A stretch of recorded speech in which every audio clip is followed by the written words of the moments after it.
ठीक है, तो क्वेश्चन में चलते हैं, क्वेश्चन नंबर 20। यहाँ पे बताया गया है, ऐसे क्वेश्चन दे सकते हैं आपको, 8.1 ग्राम में कितने यूनिट सेल होंगे। अच्छा, यहाँ पे ये भी बताया गया है कि जो एल्यूमिनियम है ना, ये एफसीसी क्रिस्टल ले रहा है।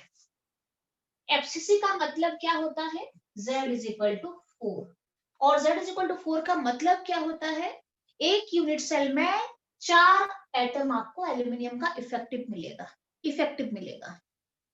That means 4 atoms in 1 unit cell। 4 का मतलब यही होता है ना, 4 इफेक्टिव एटम्स मिलेंगे एल्यूमिनियम के एक यूनिट सेल में। इसको रहने देते हैं। अब आपको पूछा गया है 8.1 ग्राम एल्यूमिनियम में कितना यूनिट सेल होगा। सबसे पहले अगर हम नंबर ऑफ एटम्स निकाल देते हैं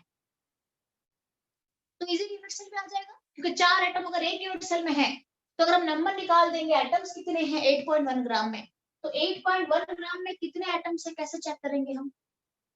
8.1 ग्राम ऑफ एल्यूमिनियम में कितने होंगे। एल्यूमिनियम का एटॉमिक मास यहाँ पे 27 गिवन है।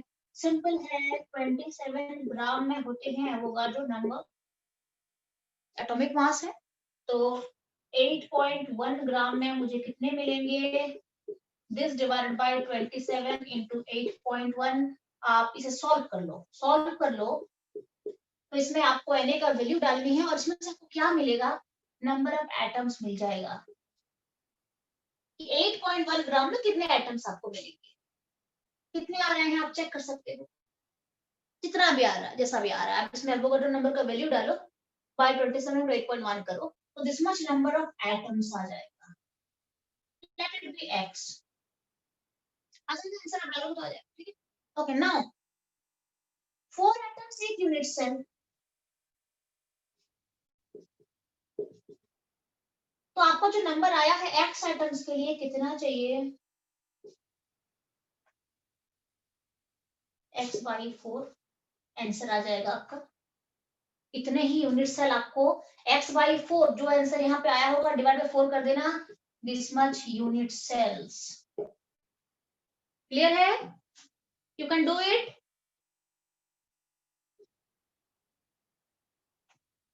क्लियर है, जो यहाँ से निकाल देना, नंबर ऑफ एटम्स निकाल देना।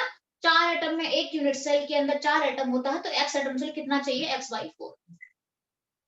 ऑल क्लियर, आगे बढ़े फिर।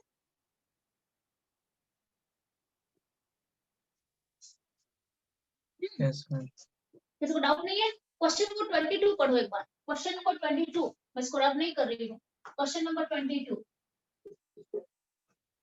so let me read out the question. A compound forms HCP structure. What is the total number of voids in 0.5 mole of it? How many of which are tetrahedral voids?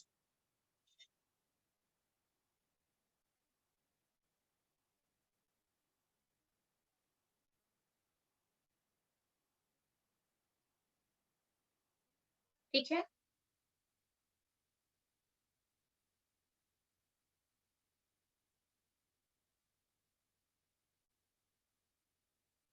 कैसे solve करोगे आप इसको। Compound HCP lattice ले रहा है और पूछा गया है कि 0.5 मोल अगर मैं लेती हूं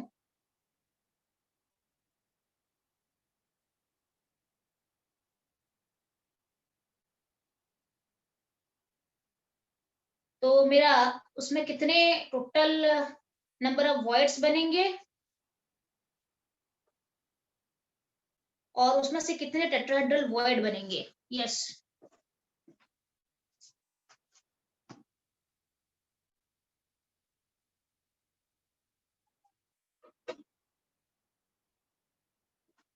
इसमें कोई मेटल वगैरह कुछ दिया, नाम नहीं दिया है ना, ऐसे दिया, कंपाउंड दिया है। ठीक है, ठीक, सॉल्व कर लेते हैं क्योंकि आप लोग को काफी टाइम लगेगा, मैं करा देती हूँ, एक बार आप देख लो। थोड़ा सा आपको सोचना है, वैसे फॉर्मूला वाइज हम नहीं जाएंगे तो बेटर रहेगा, क्योंकि हर चीज के लिए आप कैसे फॉर्मूला निकाल सकते हो। तो यहाँ पे क्या दिया है, एक कंपाउंड है जो HCP लैटिस ले रहा है। HCP का मतलब है एक यूनिट सेल में जो इफेक्टिव नंबर ऑफ एटम है वो 4 है। ठीक है, अच्छा, तो ऑक्टाहेड्रल वॉइड कितने मिलेंगे आपको?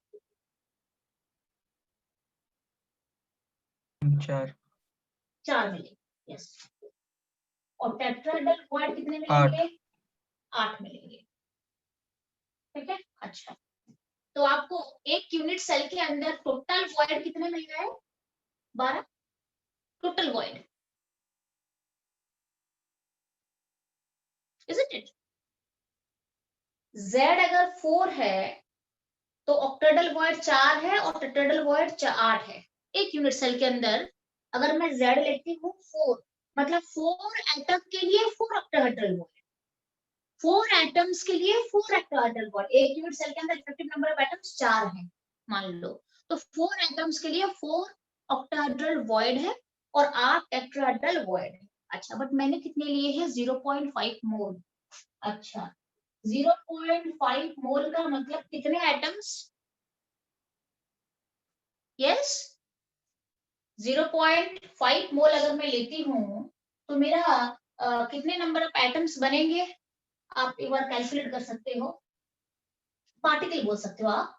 तो कितने पार्टिकल बनेंगे 0.5 मोल में? 0.5 into Avogadro number of particles बन जाएंगे।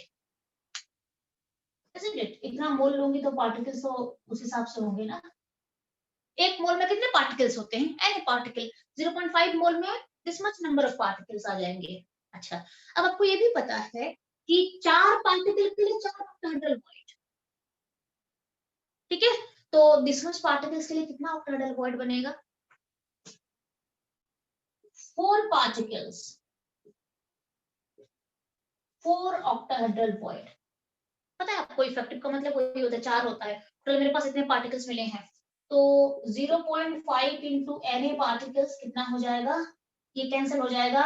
0.5 इंटू Na ऑक्टाहेड्रल वॉइड हो जाएगा। अगर 4 पार्टिकल के लिए 4 ऑक्टाहेड्रल वॉइड तो जिस नंबर ऑफ पार्टिकल्स के लिए उतना ही ऑक्टाहेड्रल वॉइड बनेगा। अब सेकंड में चलते हैं, टेट्राहेड्रल वॉइड में कैलकुलेशन कर लेते हैं। 4 पार्टिकल के लिए 8 ऑक्टाहेड्रल वॉइड, तो this much number of particles के लिए कितना हो जाएगा? 2 into 0.5 into Na particles, Na tetrahedral void।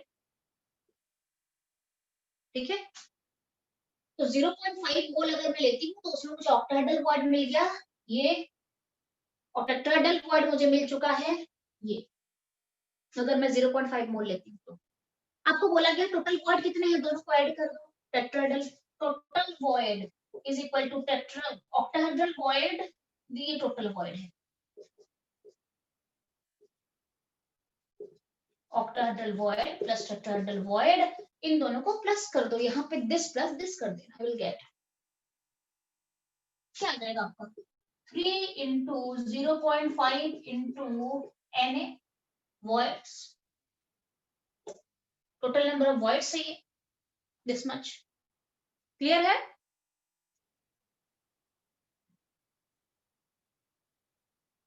Clear है कि नहीं? तो ध्यान रहे, उसको आपको सॉल्व करना है। आपको बोलेंगे 4 मोल में कितना रहेगा? 4 मोल, 4 मोल में 4 मोल ऑक्टाहेड्रल वॉइड रहेगा और 8 मोल टेट्राहेड्रल वॉइड रहेगा। डबल कर लेना उसको, 10 मोल देंगे। 10 मोल अगर मैं पार्टिकल लेती हूँ, एक क्रिस्टल लेती हूँ, 10 मोल क्रिस्टल में कितने ऑक्टाहेड्रल वॉइड रहेगा? 10 मोल ऑक्टाहेड्रल वॉइड रहेगा। बिकॉज़ यहाँ पे पार्टिकल जितने होते हैं ऑक्टाहेड्रल वॉइड उतने होते हैं, और पार्टिकल जितने होते हैं टेट्राहेड्रल वॉइड से डबल हो जाते हैं। तो ये आपका एंट्रेंस में भी काम आएगा ऐसे क्वेश्चन जो है। ठीक है, अच्छा 22 के बाद 24 में चले जाओ। अच्छा, आपको फिर बाद में ये पूछा गया है कि टेट्राहेड्रल वॉइड कितना बनेगा, ये टेट्राहेड्रल वॉइड मैं निकाल दिया यहाँ। So any doubt? कोई डाउट है?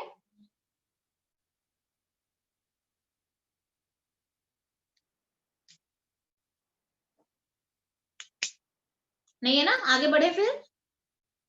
बोला है, मैं समझ सकती हूँ, कुछ कुछ बच्चों को थोड़ा डाउट जा रहा होगा कि कैसे मैम ने सॉल्व कर दिया, क्या है कैसे, तो ये धीरे धीरे हो जाएगा। ठीक है, जितना हो रहा है अभी उतना देखो फिर। ठीक है ना, थोड़ा आराम से सोचोगे तो पता चलेगा ये। अच्छा, क्वेश्चन नंबर 24 आप रीड आउट करो और मुझे आंसर बता दो। एंड तब तक मैं एक काम करती हूँ, अब बस थोड़ा सा 11 बच्चों को मैं मैसेज कर देती हूँ, उनकी क्लास थोड़ा लेट रखना है क्योंकि आपका अभी चलेगा थोड़ी देर। आज मेरे ख्याल से अगर नहीं हो पाएगा तो कल मुझे ये सब क्वेश्चंस प्लीज कर लेना, जिन बच्चों ने आधा भी करा है ना कल तक कंप्लीट कर लेना उसे प्लीज। जस्ट कमिंग, अभी आ रही हूँ मैं।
ठीक है, हो गया 24 हो गया, क्या आंसर है?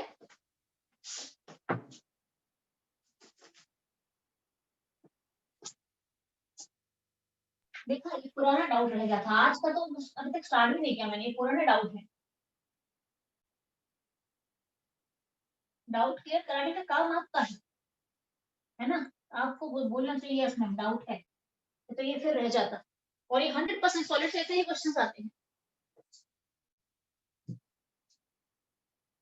क्वेश्चन नंबर 24, क्वेश्चन नंबर 24 आप सबने पढ़ लिया? क्या है ये? हाँ, बहुत अच्छा, बहुत अच्छा, वेरी गुड। तो क्या फॉर्मूला बना आपका? Question number 24, yes. तो पूछा ये क्या है? N alloy of gold and cadmium, एक गोल्ड और कैडमियम का क्रिस्टल है, मुझे यहाँ पे फॉर्मूला प्रॉपर अभी बनाना है, बनाया नहीं मैंने, ठीक है। crystallizes with a cubic structure in which gold atoms occupy the corners, gold atom जो है वो कॉर्नर्स ऑक्युपाई कर रहा है, ठीक है ना। And cadmium atoms fit into the face centres, cadmium जो है वो फेस सेंटर पे जा रहा है। So assign formula for this alloy, आप सबने करा बच्चे, ये हो गया होगा ऑल ऑफ यू। गोल्ड जो है ऑल कॉर्नर्स, तो कॉर्नर्स पे जितने होते हैं कितने होते हैं? 8 कॉर्नर्स होते हैं, तो उसमें इफेक्टिव कितना बनता है? 1 बनता है कॉर्नर्स के लिए। तो आप लिख सकते हो ये एक है। अच्छा, कैडमियम कहाँ पे जा रहा है? ऑल फेस सेंटर्स, सारे फेस सेंटर पे जा रहा है। तो कितने फेसेस हैं? 6 फेस सेंटर है। तो और एक फेस सेंटर 2 यूनिट सेल से जुड़ता है, तो कैडमियम कितना बन जाएगा? 6 इंटू 1/2 इज इक्वल टू 3। यहाँ तक क्लियर है?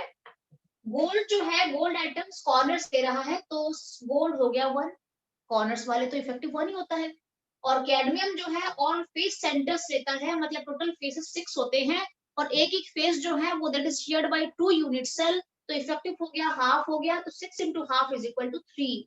फॉर्मूला बनाओ, AuCd3 हो जाएगा, गोल्ड 1 है और कैडमियम 3 है, ठीक है। अच्छा, तो ये पुराना जो डाउट है हमारा सॉल्व हो चुका है। ओके, आज मैं न्यू आज का जो होमवर्क है उसमें चलती हूँ, आज वाला जो होमवर्क है, क्योंकि अभी मैंने बच्चों को भी थोड़ा लेट बुलाया है, 9 बजे आएंगे, तो पढ़ लेते हैं थोड़ा सा। ओके, तो आज के क्वेश्चन में किसी को डाउट है?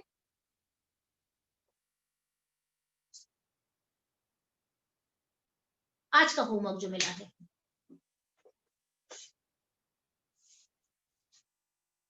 ये सारे डन हो गए हैं?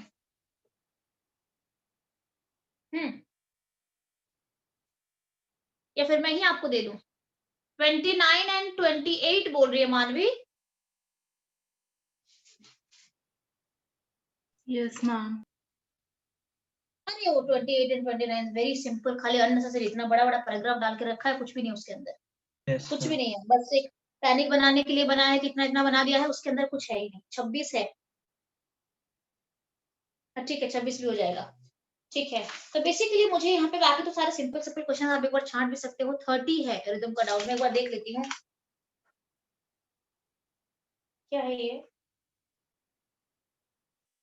सिंपल सा, इसका तो कुछ होता नहीं है, मैं आपको नेट फॉर्मूला यहाँ पे सारा बता देती हूँ, ठीक है। और बाकी जो मेन क्वेश्चन थोड़ा डिफरेंट क्वेश्चन आपको दिक्कत हो सकती है, बाकी सारे एकदम सिंपल है।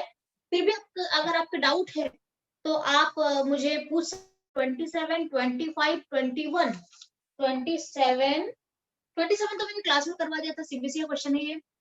और बाकी क्वेश्चन नंबर 1 बोल रही हो ना निशिता? अच्छा, कोई बात नहीं, अब हम स्टार्ट करते हैं, आपको कुछ फॉर्मूला यहाँ पे एक्स्ट्रा भी देने हैं।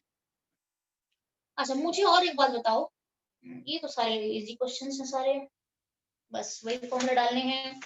किसी को और कोई डाउट नहीं? यस, 15 एंड 16 आपने करा क्या? 15 एंड 16 एक बार चेक करो, 15 एंड 16 में किसी को डाउट है क्या? अच्छा, अंकित को 16 में डाउट है, तो 16 में अगर डाउट है तो 15 में भी yes, डाउट ma'am, होना है। चाहिए ना, 15 में भी होना चाहिए। दोनों सिमिलर क्वेश्चंस हैं, बिल्कुल थोड़ा सा लैंग्वेज चेंज कर दिया गया है। ओके, बस मुझे आज 15 और 16 के लिए एक आपको इजी फॉर्मूला दे देती हूँ। 15, 16 एंड 17 में कोई डाउट है? अच्छा ठीक है, ठीक है, कोई बात नहीं, देख लेते हैं। मैं पहले थोड़ा बहुत जो कराना है इमिडिएटली करा देती हूँ ताकि टाइम भी चला जाए।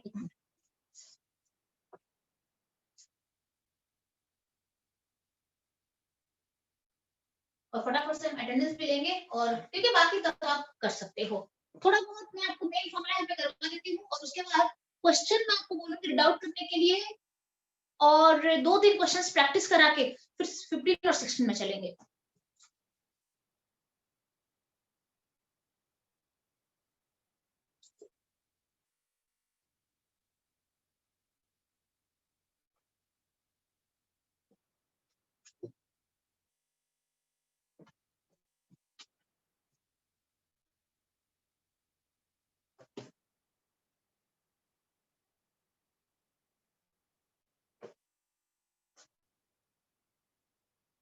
कब निकलेगा आपका बोर्ड का?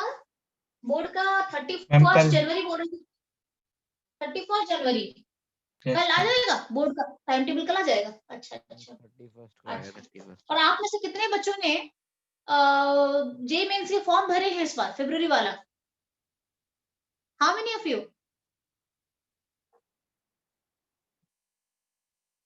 कितने बच्चों ने भर लिया है ऑलरेडी फॉर्म?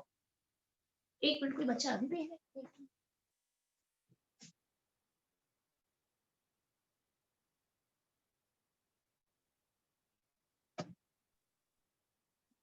अभी टाइम में 8:35 है, ठीक है ठीक है, वो करा दूंगी, ठीक है। तो मैं सिंपल अभी आपको फॉर्मूला एक लिखवा रही हूँ, जो बेसिकली हम डेंसिटी के लिए यूज करते हैं। और थोड़ा सा क्वेश्चन अगर घुमा के आए तो आप सिंपल फॉर्मूला क्या यूज करोगे? क्लियर ना? देखो, एक तो यहाँ पे एक फॉर्मूला आता है, डेंसिटी निकालना होता है, क्या लिखते हैं हम? Z into मोलिकुलर मास, और you can call it atomic mass भी ले सकते हो यहाँ पे। अगर आपके पास कंपाउंड है तो मोलिकुलर मास लेना है, और अगर आपके पास प्रॉपर एटम पड़ा है या सिंपल एक क्रिस्टल पड़ा है, एल्यूमिनियम, निकल, कॉपर का, तो आप यहाँ पे एटॉमिक मास भी ले सकते हो, divided by A³ into Avogadro number. ये किसके लिए है? डेंसिटी निकालने हैं। अच्छा, तो इसको लेके मोस्टली क्वेश्चंस आते हैं, बहुत सिंपल क्वेश्चंस होते हैं।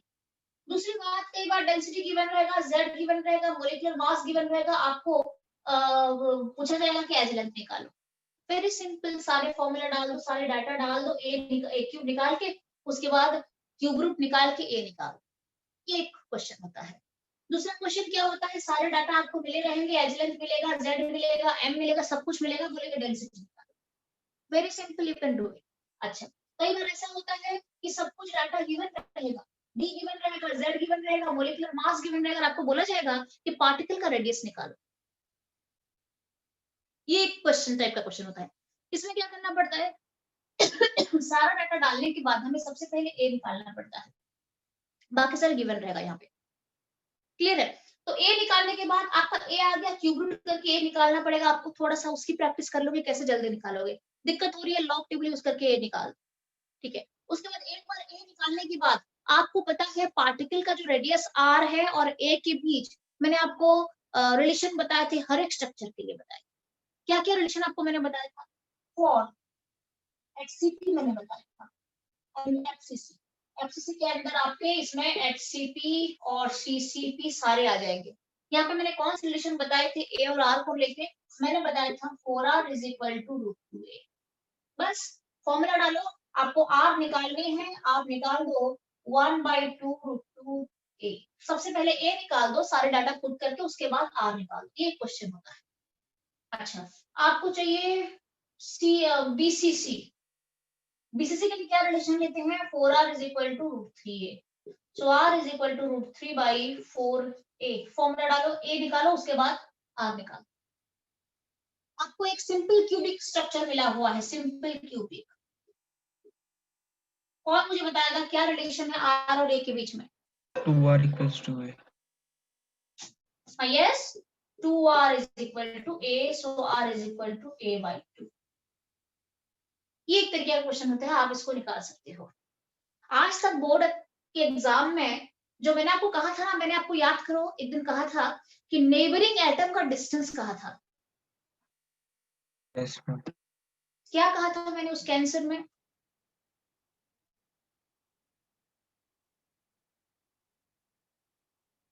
और से मल्टीप्लाई करा तो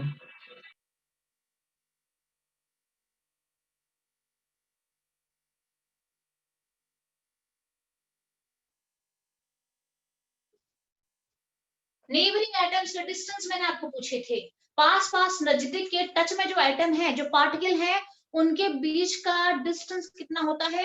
कोई भी कॉम्प्लेक्स ले लो, व्हाटएवर यू टेक, फॉर अगर आप सिंपल क्रिस्टल लेते हो जहां पे कंपाउंड के फॉर्म में नहीं है, एलिमेंटल फॉर्म में अगर आप लेते हो तो उसका आता है 2r, 100% ऑलवेज। अगर आप आयनिक क्रिस्टल लेते हो तो उसका आंसर आ जाता है r+ r-। ये मैंने आपको बताया था, नोट इट डाउन। अगर आपको आज तक ऐसा क्वेश्चन नहीं आया है, बट ये एंट्रेंस में तो फ्रिक्वेंटली पूछे जाते हैं, बट सीबीएसई इसमें नहीं आया है, बोर्ड में अभी तक, बट दे सकते हैं आपको। क्लियर ना?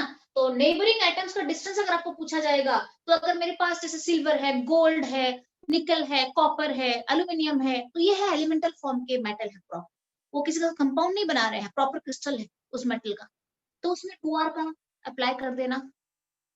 अगर आपके पास आयनिक क्रिस्टल है, CaF2 है, NaCl है, एनी काइंड ऑफ स्ट्रक्चर है, आप वहां पे r+ r- का एक कंसेप्ट यहाँ पे यूज कर लेना, अगर आपको नेबरिंग डिस्टेंस चाहिए, और उसके लिए आपको r+ और r- का रेडियस मिलना चाहिए। अगर आपको मोस्टली अगर आपको पूछा जाएगा, तो ये तो कभी पूछा नहीं जाएगा बोर्ड, पूछेंगे तो ये वाला पूछ सकते हैं, सिंपल एलिमेंटल फॉर्म के जो मेटल्स होते हैं।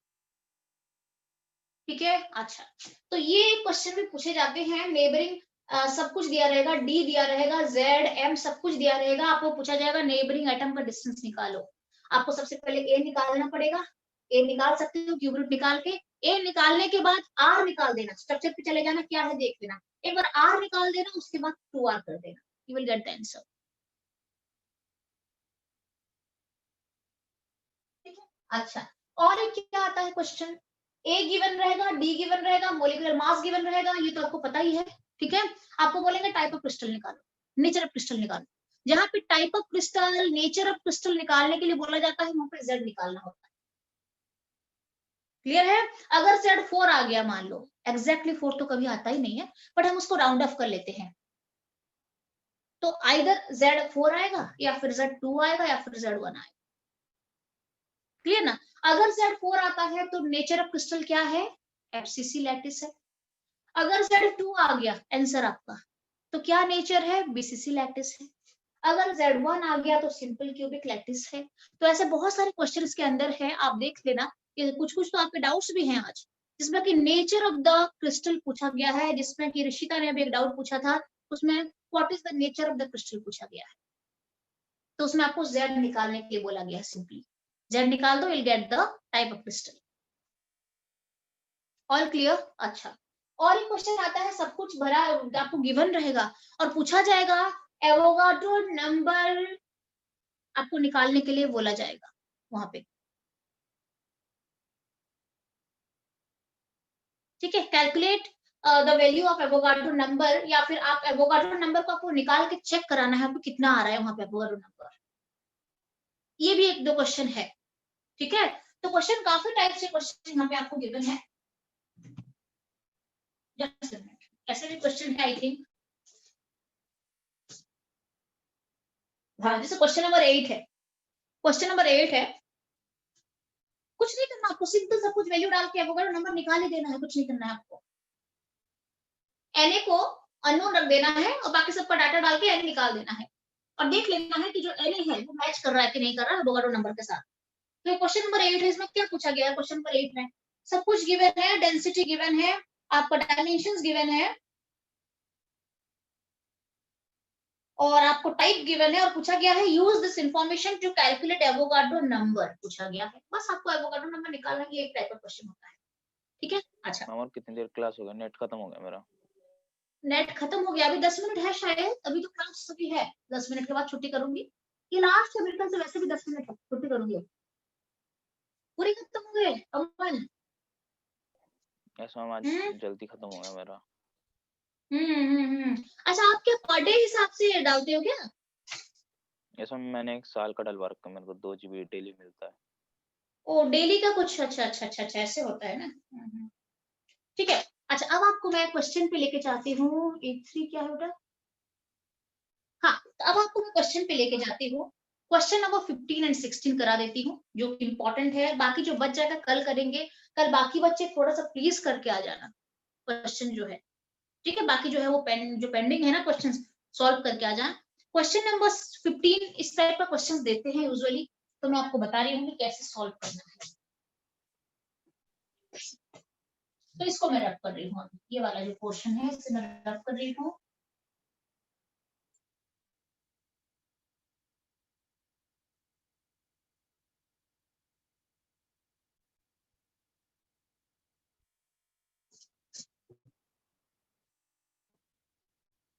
तो अब हम चलते हैं क्वेश्चन नंबर 15 में चलते हैं। क्वेश्चन नंबर 15 में चलते हैं। अच्छा, तो एक्चुअली ना यहाँ पे क्वेश्चन पढ़ो एक बार, आप लोग पढ़ लो, आपके पास पेपर पड़ा है, पढ़ लो एक बार, और मुझे बताना आप किस तरीके से सॉल्व करते हो ऐसे क्वेश्चन को, किसी बच्चे ने अगर सॉल्व करा हुआ है तो। नहीं तो ये क्वेश्चन है। बाकी 28 29 तो खाली पैराग्राफ है, उसमें कुछ है नहीं, अननेसेसरी लाइक थोड़ा सा बढ़ा के रखा है, उसमें ज्यादा कुछ है नहीं। अभी तक तो इजी क्वेश्चन दिए हैं, अब इस साल के बाद क्या होगा, तो अभी मैंने आपको थोड़ा एक्स्ट्रा क्वेश्चन से प्रैक्टिस करवा दिया है कि आप कर सकते हो अगर दे देते हैं तो। ठीक है, अच्छा, तो आप में से कितने बच्चों ने भरा है जेईई मेंस का फॉर्म? बच्चे, अंकित ने भरा है? अंकित, बहुत होता है ये, आप मुझे नहीं बताओगे तब भी मुझे पता है, हर साल ऐसे होता है, हर साल होता है ऐसे। अमन ने भरा है डेफिनेटली, हमारे एंट्रेंस के बच्चे हैं तो उन्होंने भरा है। बाकी मैं ये जानना चाहती हूँ कि बाकी सीबीएसई के बच्चों में से कितने बच्चों ने फॉर्म भरा है, और अगर आपने नहीं भरा है और अगर आपको कोई टारगेट है, प्लान है, तो प्लीज भर लो, क्योंकि आपको कुछ भी नहीं करना है, आपको जितना है थोड़ा बहुत प्रैक्टिस करके जाना है। कई बार ऐसा होता है कि लक भी फेवर कर जाता है, और आप सब इंटेलिजेंट बच्चे हो, थोड़ा अगर मेहनत कर दोगे इन बिटवीन 2 महीना, एक तो आपने थोड़ा बहुत पहले से और मेहनत कर लेना था, बट जो भी हुआ, जो हुआ हुआ है, क्या कर सकते हैं, जो हो गया वो हो गया है। अभी भी टाइम है, ये जनवरी स्टार्ट होने वाला है। If somebody has a plan for that, तो आप लोग एटलीस्ट फॉर्म भर दो, ठीक है। लास्ट में बहुत बच्चे ऐसे होते हैं, आते हैं, मैं लास्ट चला गया, मैं डिसाइड नहीं कर पाया, लास्ट चला गया और मैं डिसाइड नहीं कर पाया। तो हर बार तो ऐसा नहीं होता है ना कि 4-4 बार पेपर होता है, कभी ऐसा नहीं होता है ना। मैक्सिमम पहले तो एक ही बार होता था।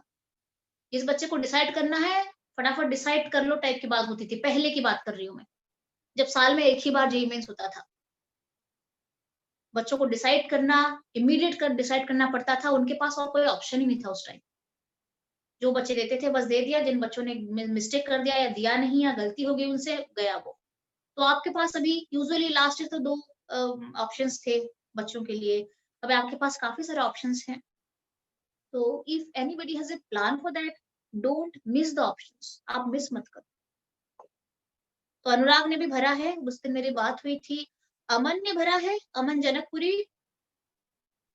Yes ma'am. बहुत अच्छा, वेरी गुड।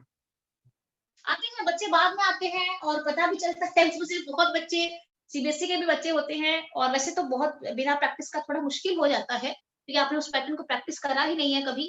तो इस बार तो ऐसा हुआ है कि आपको एमसीक्यूज पैटर्न मैंने स्टार्टिंग से ही ले लिए हैं। आपके जो 12th के बच्चों के लिए टोटल एमसीक्यूज पैटर्न ही मैंने चला दिए हैं। जो टेस्ट वगैरह होता है सैटरडे को एमसीक्यूज पैटर्न का रहता है। तो आप एक काम कर सकते हो, फ्रॉम द वेरी बिगिनिंग मैंने आपका सोल्यूशन चैप्टर से स्टार्ट करा है एमसीक्यूज लेना। तो आप अगर हो सके, अगर सारे एमसीक्यूज क्वेश्चन आपके पास अगर पड़े हैं, जितना मैंने क्वेश्चंस आपको दिए हैं, तो एक बार उसे रिवाइज करके जा सकते हो आप, ठीक है। और भी अगर आपके पास कोई बुक एक्स्ट्रा पड़ी है तो आप 100-150 क्वेश्चन करके जा सकते हो, ठीक है। अच्छा, और बाकी आयुष ने तो भरा होगा। आयुष, भर दिया पेपर, फॉर्म भर दिया? मैम मेरा ओबीसी का सर्टिफिकेट नहीं आया ना, तो अरे उसके आने ये के तो बाद भर पहले से दूंगा। करना चाहिए था ना आयुष, पहले से करना चाहिए था ना। मैम किया था वो, अभी उतना टाइम ले रहे हैं ना, अभी अगले हफ्ते में आ जाएगा। हाँ हाँ हाँ, आ जाना चाहिए। अरे ये तो बहुत फिर लाइक अननेसेसरी वो हो जाएगा ना। जिन बच्चों का ओबीसी है या और अदर कोई इस तरीके का कुछ है कोटा वगैरह, तो आप please as soon as possible उसे ले लो फटाफट। मैम भाग्यनाथ ने इसमें भरा है आर्मी कोटा पेपर। लगता है? क्या क्या? Ma'am army quota? ये तो मुझे नहीं पता है, नहीं लगना चाहिए तो इसमें। मुझे नहीं पता है वैसे आर्मी कोटा के बारे में। अंकित, फादर क्या करते हैं कि? मैम एक्स सर्विस मैन थे ना। अच्छा, ये तो मुझे नहीं लग रहा है। ये बाकी एनडीए वगैरह, किसी का एनडीए प्लान है क्या देने का? नहीं होता है, नहीं होता है, नहीं होता है। उसका होगा ना डिफरेंट, हर चीज में डाल देगा तो फिर कैसे नहीं हो पाता है वो, ठीक है। अच्छा, भाग्यनाथ ने पेपर भरा है, फॉर्म फिलअप करा है? मैम भरूंगा मैम। भरूंगा, लास्ट डेट कब तक है? अच्छा, दीक्षांत ने भर दिया होगा 100%। दीपांशी ने भर दिया होगा। दीपांशी, तुमने भर लिया है पेपर, फॉर्म डाल दिया? हाँ मैम। देखो देखो, बिल्कुल मिस नहीं होनी चाहिए, चुकना नहीं चाहिए बिल्कुल भी। अच्छा, हर्षवर्धन ने क्या करा है इस बार, फॉर्म भरा है? Yes ma'am. बहुत अच्छा, चलो ट्राई कर लेते हैं। आप लोग थोड़ा सा बट मेहनत कर लो। हाँ, अभी देखो बोर्ड का एग्जाम है नहीं, आप पूरे कंट्रीब्यूशन दे दो जे मेंस के लिए, जितने भी बच्चे हो, ठीक है। If you want any kind of help you can talk to me. And Himanshi ने भरा है क्या जे मेंस का? यस, हिमांशी नहीं रिस्पॉन्ड कर रही है वो, ठीक है ठीक है, नो प्रॉब्लम। ज्योति ने भरा है पेपर, ठीक है। कुछ कुछ बच्चे रिस्पॉन्ड नहीं कर पा रहे हैं अभी। अच्छा, oh my God, everyone, sir बाकी सारे बच्चे छुपा रुस्तम होने, सबने भरा है पेपर। मेरे पास बायोलॉजी है। तुम्हारा बायोलॉजी है, बायोलॉजी है, बट तुम्हारा बहुत अच्छा जाता है, मुझे तुम्हारा बहुत अच्छा कर रहे हो तुम प्रियांशी, बहुत अच्छा है डूइंग। कोई बात नहीं, तुम्हारा बायो में ना, ठीक है। अच्छा, रिदम ने,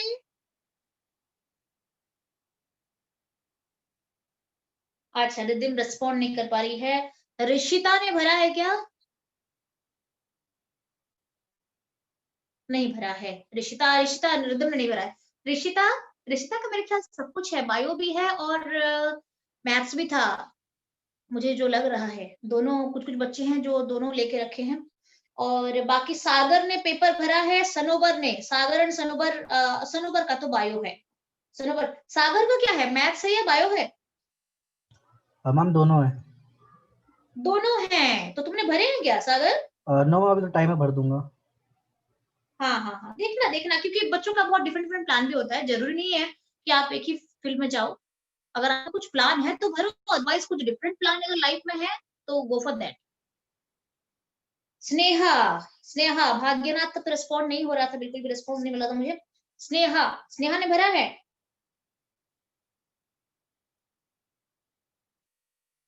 यस यस स्नेहा।